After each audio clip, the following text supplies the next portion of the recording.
for President Obama. Absolutely. And here's a picture of the Red Sea. Did you get a chance to go over to the Red Sea? I have not been to the Red Sea as yet. I do hope to visit perhaps maybe Jordan while I'm in Cairo, and also Israel. And the picture that you're looking at just basically shows where Egypt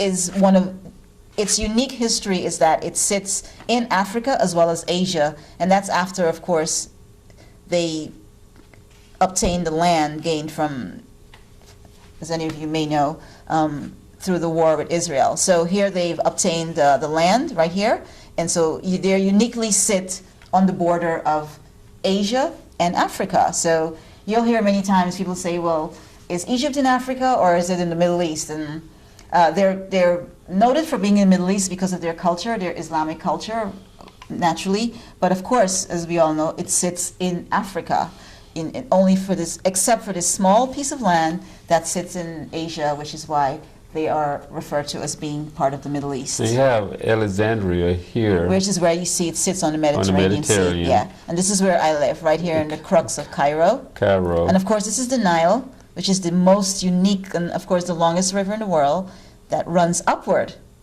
Actually, the Nile runs upward, which is amazing, and this is where the cities were built along the Nile. And if you see, this is where Aswan is, which is also very similar to Luxor, where the Nubians live. Luxor, where the Valley of the Kings are all here, and Queen. And then you come up here all the way to Cairo, which is where you have the most populated Share area. with us the Nubians. What exactly do you mean by the Nubians? Well, it's just it's the term that was given to, and I'm not certain where exactly, if it was given to Egyptians by Egyptians or perhaps other people that came and conquered their land, but meaning black or meaning people of that particular hue that resided here. And right below here is Sudan, and as our producer referred earlier, also Ethiopia. So all of those people could have naturally migrated up that way, and so they are just people of that look primarily more African color. Now you did some work with some people, was it in Sudan? Or? Sudanese. Well, besides my working at the university, I do volunteer work. I got involved with a church, a local church. It's not really a local church, it's actually a very old church that have been doing community work with people that come from other African nations into Egypt. And as small an economy as, not small, but even a poor economy that Egypt may have, it's still seen as a place where opportunity for other African nations. So Sudanese and Ethiopians and other nationalities in the surrounding region come to Egypt looking for work or looking for assistance. And I work with Sudanese boys only, teaching them English and how to elevate themselves so that they too can become part of Egyptian society. Would you share with the audience some of your other work there? I think it was working with the children or the babies, or. Well, this is where I wanted to affiliate myself, because this is working. I wanted to volunteer also, not just with Sudanese, but with the Egyptian community. So I found an organization that do a project called Baby Wash, and as a mother, I felt connected to that group.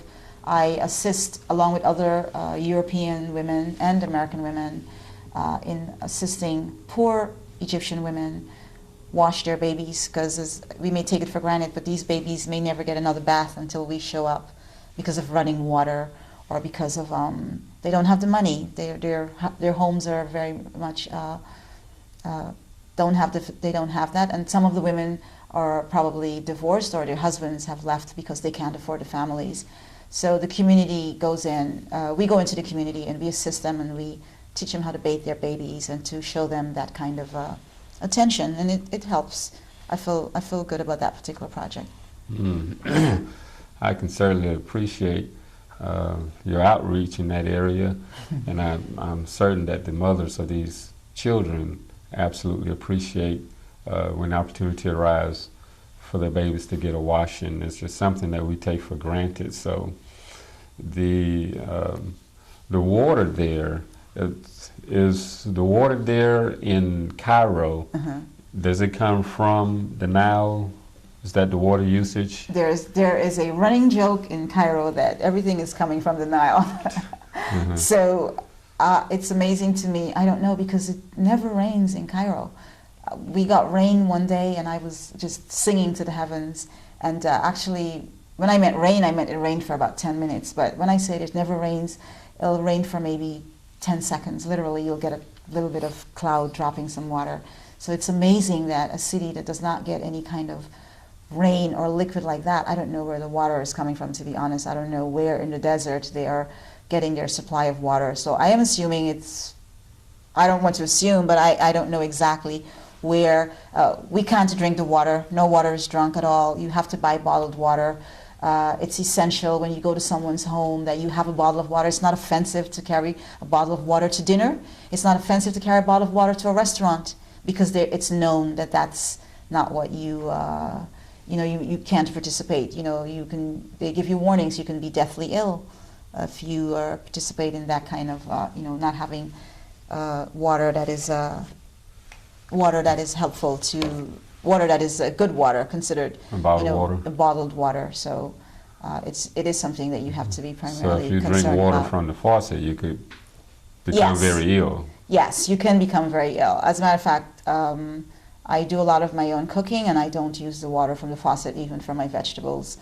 So I spend a lot of money on bottled water, because I actually wash my water with vegetables, or if I'm out of water and can't get the grocer to send it upstairs, I actually just go ahead and boil water so I can at least be on the safe side, because I particularly do not want to get ill while I'm in Cairo. Right.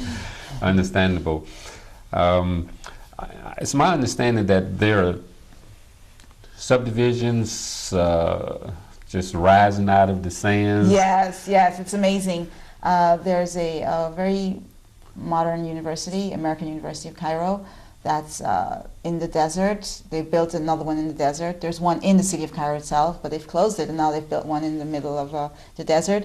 And there are subdivisions all around that are popping up. It's amazing, and that's where your modern development is coming from. And I'm amazed at what it is that they're building it on and whatever. So it's amazing engineering and technology that they're utilizing. And of course, being curious as I am about where I am and why something is, I've asked someone, and they said to me that it's a lot of engineers from the United States that have developed the technology or the urban planning on how to build upon sand.